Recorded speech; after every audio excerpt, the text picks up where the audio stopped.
Optimal living, living optimally. Welcome to Optimal Living Starts Here. I am Versandra Kebrew, your host, and today we are super excited to bring to you a special guest that's going to share with you 5 top tips for cybersecurity. So allow me to introduce to you my special guest. His name is William Story. Now, this gentleman I happened to meet in the wonderful startup Columbus here in Columbus, Georgia. And this particular organization is all about bringing small businesses the opportunity to share what they do in our community to make the Columbus, Phoenix City area a much more healthy and happy place, because you know by now that that is our focus. Health and happiness is what it's all about. And although we focus on working with veterans and active duty military and their family members, we know that this particular topic today is for every single person that is viewing this program.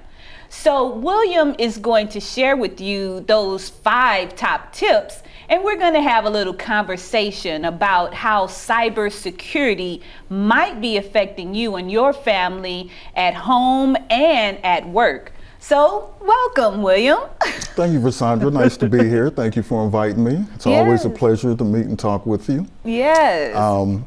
Cybersecurity definitely is a hot topic now, and it's something that I think that we need to bring an awareness to the community, to the people that we know, because it is actually a way of thinking. And one of the things about cybersecurity that people don't understand is that they think that it's mainly hacking and hacking computers, and it's more or less hacking people. Ooh, hacking people. Yes. So social engineering, that is the main way that people target for your personal information or to gain access to anything that they need. So those type of ways can be phishing attempts, scams, different ways of walking into a building, monitoring employees, different things like that. So social engineering is a part of our brain that we really need to fill with the cybersecurity awareness. Ooh, I like that term, cybersecurity awareness. That's what this show is about. I love that, because we see things on the news all the time about cybersecurity. I mean, every single day, my dad, he's 88, and he's telling me about, oh, you don't want to use that computer because people going to hack you. And I'm like, okay, Dad, you don't use a computer. What are you talking about? He saw it on the news, and he's a senior. And so we know that seniors are impacted by cybersecurity issues a lot these days. Tell our audience, why would a person target a senior? That's a good question, Versandra. Seniors are targeted for quite a few reasons. One of the main reasons that seniors are targeted is because they are vulnerable and some of their thinking. The vulnerability that we face as humans is stored in our brain in a part called the lizard brain. And inside of your lizard brain is where those attacks occur and where your thinking changes. So it's not about how smart you are or how much knowledge you have. It's about that awareness being in that part of your lizard brain that does that thinking and does those functions for you. Some of our aging adults and some of the elderly tend to have onset memory, cognitive things that kind of come up around the same time frame. These bad threat actors out there, they realize that. So they have found ways to psychologically go to the seniors, you know, the aging cognitive issues that they have and exploit those.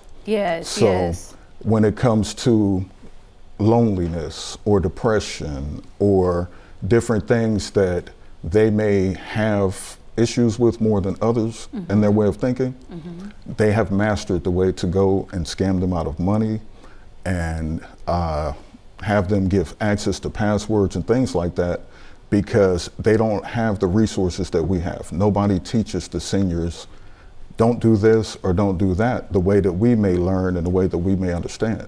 Okay, I want to say just for our audience, because sometimes we talk or speak in ways that are, I guess people in our industry understand it very well what we're talking about, but then the person that you might be speaking to may not really understand. So to make this clear for our audience that's watching, what that would look like is, say for instance, you are sitting at home, doing your thing, paying your bills online, and you get an email, and the email says something about, maybe a special event or lunch or something, an event, something that would make you come out of your home. And you're feeling kind of lonely and you want to be around other people, and you happen to say, that sounds like a great idea. Tell me more about it. And then they say something like, well, it's going to require you to buy a ticket online. And if you just give me your, credit card number or your birthday or whatever, your private information, then I can secure that ticket for you. And then we can just meet and you can be with your friends and you can get to meet me too and that type of thing. That would be one example of how that might show up.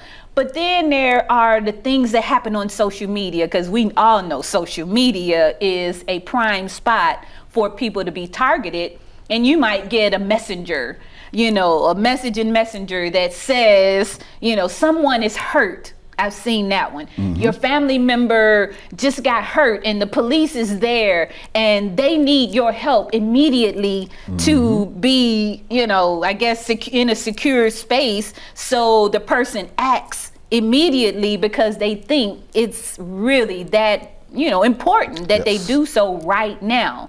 So what other examples of how that might show up for a senior as far as their security being breached? That could also, and that's a great example, and thanks for explaining that for me.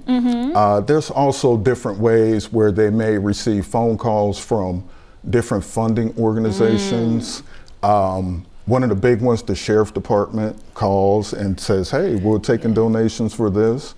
Verizon or T-Mobile, whoever your carrier is.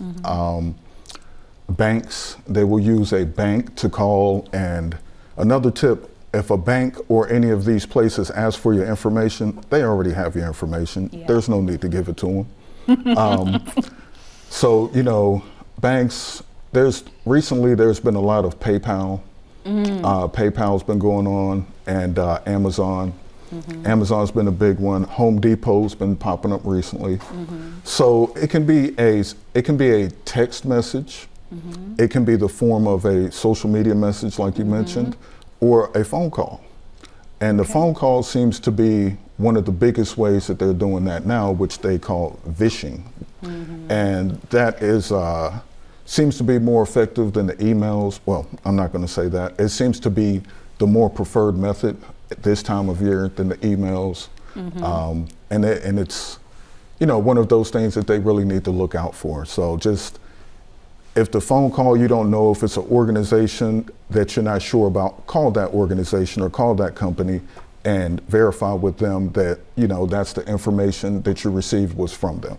Right. Don't call the number that you received on the phone. Don't click the link that you received on the phone. Yes. Call the direct company and say your name and tell them what the email stated, and they'll tell you right away.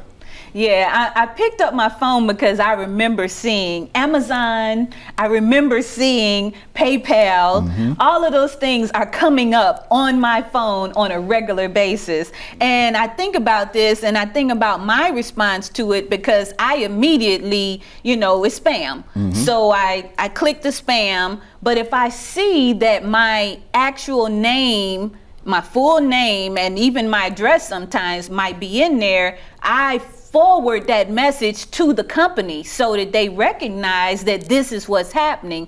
And I've got, most of them have like an email spoof@paypal.com. Yes. And that's how you notify PayPal that something like that is happening, that you see it in your inbox. You send that direct message to them and they're able to jump on it a lot more quickly than you just calling them without the information in your hand, where they can see exactly what you're talking about and how that person, or that, I guess, what do we call these people that are doing bad things? We call them threat actors. Threat actors. One of the common terms, scammers. Scammers. And they're just bad people that do bad things. Yeah. And the thing about it is they're good at it. Yeah. They're very good at it, normally from different countries where the law doesn't apply to them. So it's our responsibility to, make the awareness for ourselves. Yes. Like you said, another good tip, see who the sender is, hover your arrow from your mouse above there. Yeah. It'll tell you who it came from. If it isn't the company, which it probably won't be, then, that's one easy way to tell. Right, right. I saw recently, I got an email from, I'm a member of an organization, and I got a message from an individual that works for that organization I know very well, that I'd been on a telephone call with earlier that day, how that person was able to find that this person would communicate with me. I would never understand, but hey, that's what they do, and you say they do it well. Yes. But they sent me an email and told me I had to register for something immediately, and that it could not wait 24 hours for me to do so, or I would not be accepted into this particular program. And so it just sounded weird to me. It didn't sit right with me. So I sent a direct, they had her name in the email thing, but it was, I don't know what's the word when you do, what is the word when you, it says the person's name, but when you click, it's on the top, but in below, it had a totally different email address. Yeah. And so I reached out to the young lady, and I just sent her the message too. Hey, this is a message I received, and it wasn't real. It doesn't sound like you. So Right. Is this you? She's like, absolutely not. And so I suggested to her, because she didn't see whether that there was a real need to do anything. She just thought, oh, well, it's not me, so don't worry about it. Right. I'm like, no, I believe that maybe you should reach out to everybody in this group so that we all know, just in case someone else is being affected by this particular type of email. So we've talked about more than 5 tips already, but I do want to continue our conversation, because I know you have some other things that you wanted to talk about as it relates to security and cybersecurity. Yes. And those are good factors also. And another tip I would like to put out there is it's always good to use a VPN, a virtual private network. Yes. Because once a threat actor has your IP address, then there's a good chance they can keep continuing to send you information or to try to compromise or hack your system. So with a VPN, that gives you a way that you can connect and be safe, and they won't have your IP address. And those solutions are fairly inexpensive, but very worth the price of your IP address being safe, because that's like the fingerprint of your computer.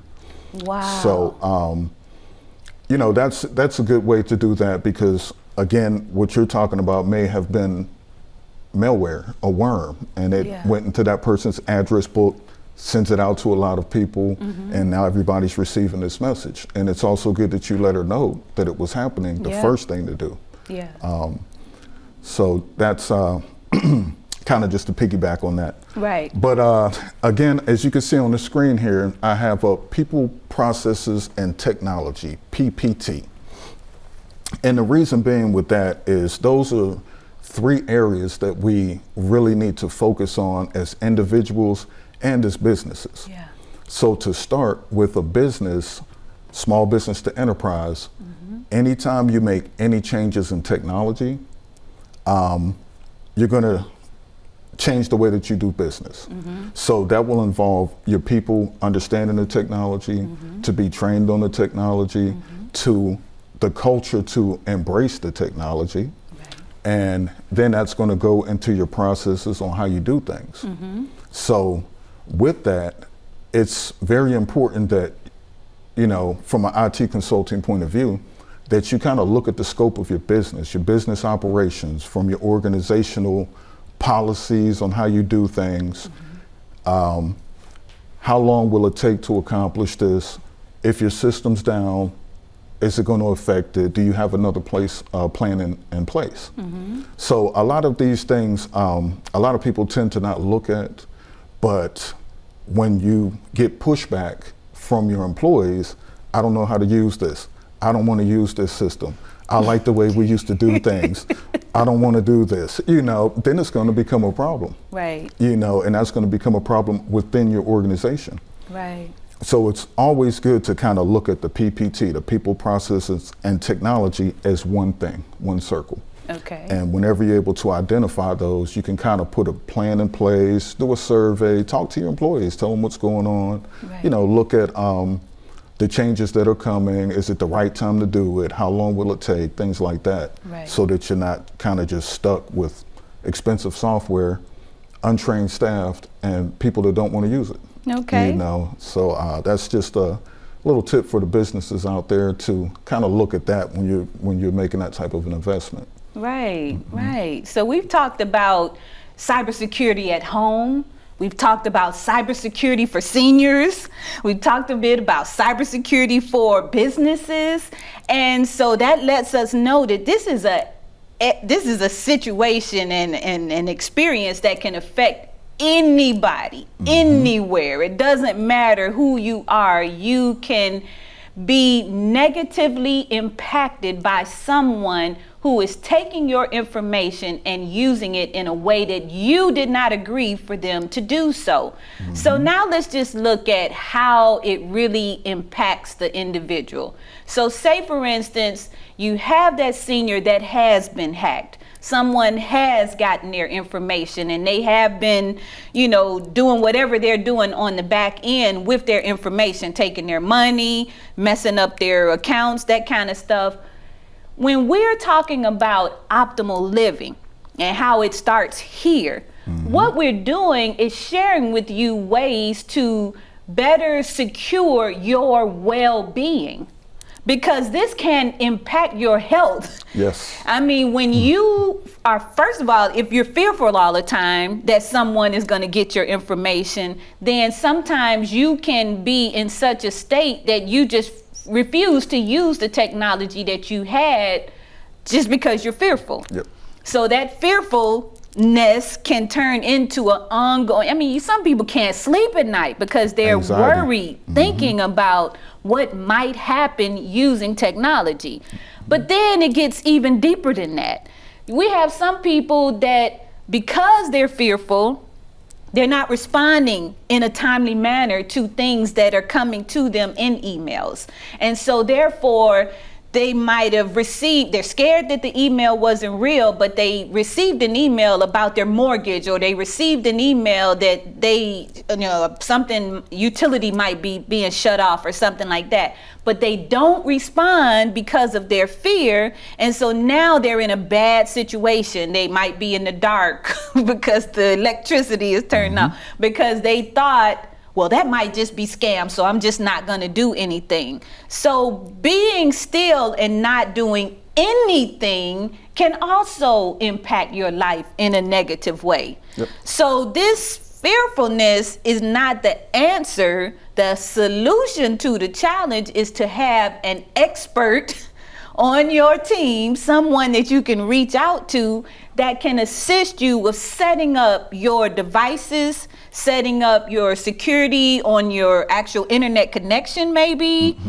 making sure that passwords, we talked about passwords and protecting your passwords. Yes. Those are all things that a person can do to make them feel a lot more comfortable about their technology and not end up in a place of fear, which basically can make you stagnant and not move forward. Talk a little more about the password protection, because we talked about that before the show. Yes, password protection.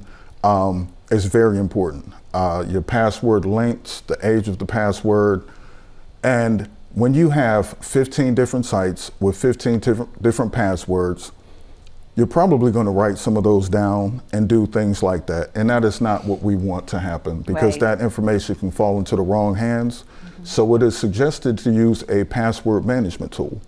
And if you use a password manager, it will generate the passwords for you. It will keep them in an encrypted file.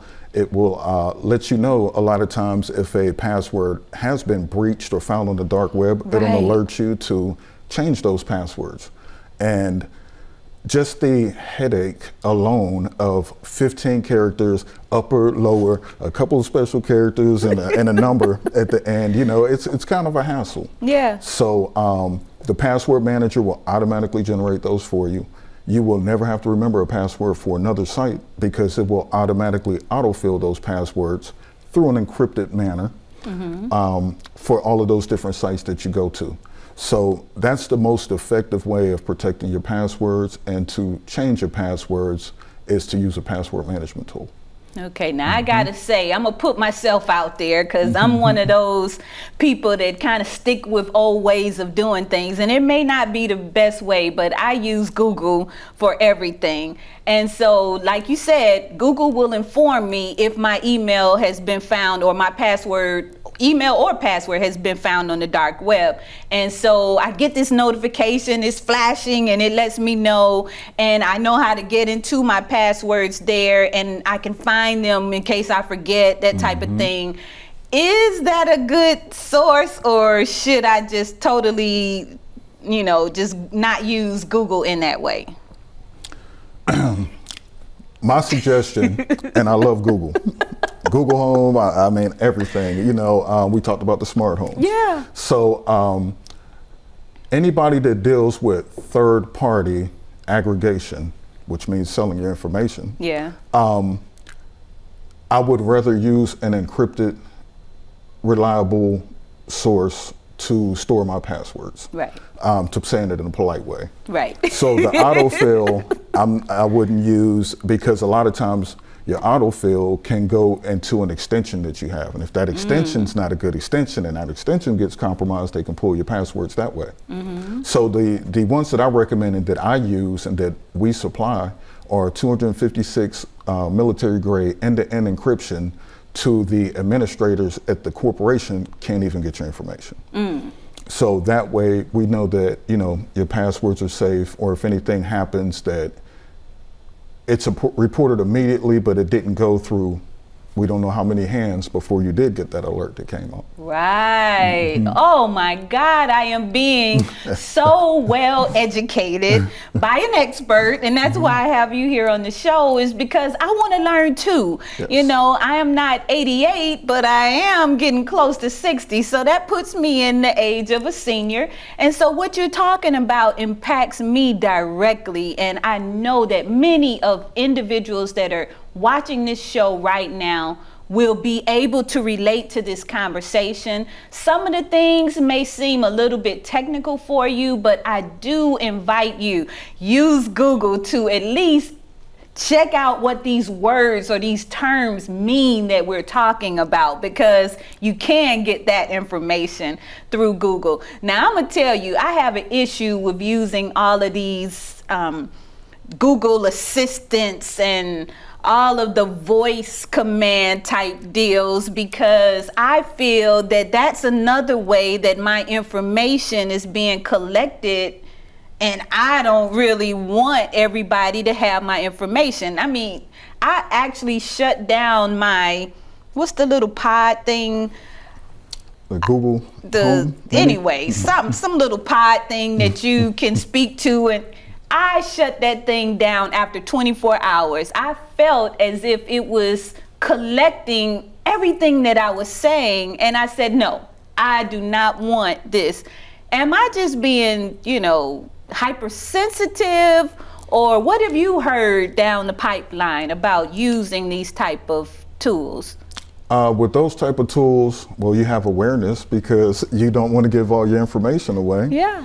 But what you'll find out is if you go into your Google settings, that there's ways to turn off what information they can and can't take. Okay. And if you do a Google search on, Google security or your information storage or selling of information, something along those lines, it'll get you to the point where you can go in and it'll show you where to change those settings. Okay. Because legally, all of those smart devices have to have that. And there's different ways now that I talked to mine the other day and it told me I can't do that anymore. Right. You know, because those are some of the holes that they're closing. It's getting a lot better. Okay. And if they would just tell us where to find that information, we'd be a lot better off. But they're not going to tell it, so we have to find it, but it is there. Okay. Yeah. So that was a good one right there, because I'm telling you, I didn't know what to think about it. I'm like, wait a minute, is this thing recording every little word I'm saying? And I felt that way because I was visiting a friend one day and we were listening to music and she had the device play a certain song and we were in a total separate conversation.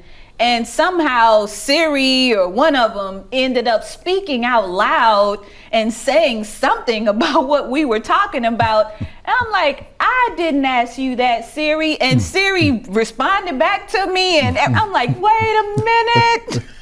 Somebody put a halt on this thing. I don't appreciate Siri jumping into my conversation when I didn't ask her to. I tell you, this cybersecurity thing is definitely something that we want to dig a lot deeper in. Now, finally, before we close out today, I do know that you mentioned something about the military grade security, but we want our audience to know a little bit about your background, because I know for sure that you actually work on base in Fort Benning. Mm-hmm. And that is the type of work you do, IT work, there. Tell our audience a little bit more about your background, how you got involved in IT, why is this so important to you, and where are you headed with all of this? Okay, great question.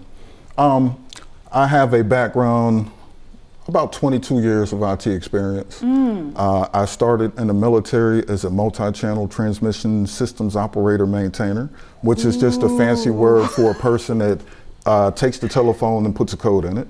And that was a good way for me to get into telecommunications. And once I kind of went down that road, when I got out of the military, I got into fiber optics. And at the same time, networking. So I've been doing cybersecurity for 13 plus years out on the government installation. I have dealt with many contracts, many militaries, and I've been doing trainings with the security awareness for a lot of years as well, because those are requirements that I think everyone should have for onboarding your staff, is security awareness training. Yes. That, so I've done a lot of those trainings, and it's come to a point kind of in my career where I've seen the cybersecurity let me just put it like the digital transformation is difficult for a lot of businesses, small businesses, because there's an industrial way of doing things, a bunch of pens and paper with your file cabinet and all of your paperwork and things like that. Yeah. Then there's the digital way of doing things, which is, your files in the cloud and doing that type of thing. They call it paperless. Yes, paperless systems, but it still works the same, But the difference is you can protect your assets and your equipment if you do it digitally more than if a fire or a disaster happens when you're not doing it that way. So it's just like with the seniors, there's a lot of technology to help seniors. There's a lot of different ways to help small businesses, but nobody's providing the information for either one. So after, doing my time in the military and doing my time that I still currently do now in the cybersecurity field, dealing with the government, I realized there's needs. There are actual needs out there. And that goes into with your optimal living, that some of these are devastating. I've seen people very depressed. I've seen people have financial situations that have ruined their lives.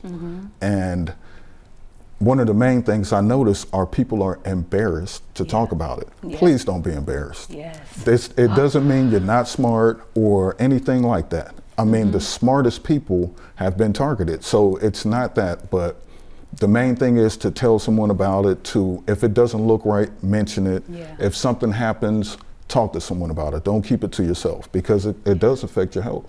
Yes. And so with these, and like we just went through, you know, we're still going through a pandemic right now, Yeah. and it's changed the way people do business, you know. So I've went through that myself, and I've seen, again, the technology not being used, but there's a lot of people that took that time to learn the technology. Yeah.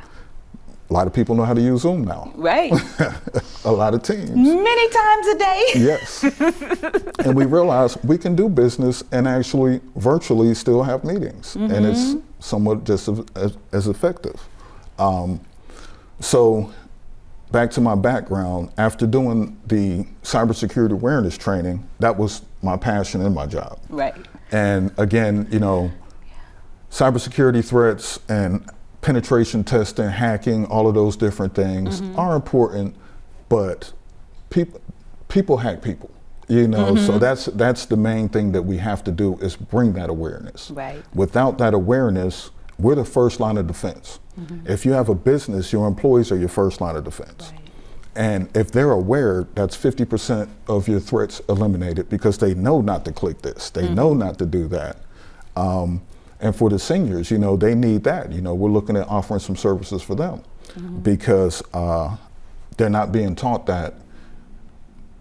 And there's a lot that they would embrace, but we think that they don't want to because they say they don't want to. Yeah. You know, but you know, that's just like, you know, that's family, and we don't want to see them in a position where we get that phone call and something, you know, they've taken their money or something like that's happened. Right. So, you know, with all of those different things, it just coincides so much with that optimal living, because I mean, if you have anxiety of this, or if you have depression, or if you're going through a struggle due to a scam or a, you know, your equipment failure, your business was affected and went down or something like that, Right. it's kind of hard to deal with. I get phone calls a lot. I'd say almost on a weekly basis. Some people call before, you know, something happened. Preventive. A preventive phone call. Yeah. And some, or, you know, the reactive phone call. Yeah. So I like the preventive phone calls. Did you put your password? Did you give me your information? Did you buy any gift cards? Did you give me a credit card number? No. Okay, we're good. Yeah. Yeah. But a lot of times it'll be after the fact. Yeah. And then it's just like, now it's in the hands of your credit card company. Credit card companies will look out for you. That's a good way to use it. Virtual cards are a good way to use payments online and different things like that, because you want to make sure that you're protected. Right. Because we're not perfect. And if it happens, it happens. You know, I mean, it happens to the best of us. Yeah. The main thing is that we can recoup from our losses and just keep moving. Right. Right. Well, audience, you have heard so much great information about cybersecurity and how you cannot fall prey if you have certain things in place. But if you do, the key is to not get so worried and so caught up in the mistake that may have been made, but to immediately take action. And the first action, the first line of defense is change your password quickly and make sure that if your credit cards are involved or your bank account is involved, reach out to your financial institution and let them know as quickly as you are aware that something has happened, so that they can put a hold on it. They can shut it down so people can stop getting what they may have already tapped into. And please don't feel like there's something wrong with you if you got caught up in this whole thing.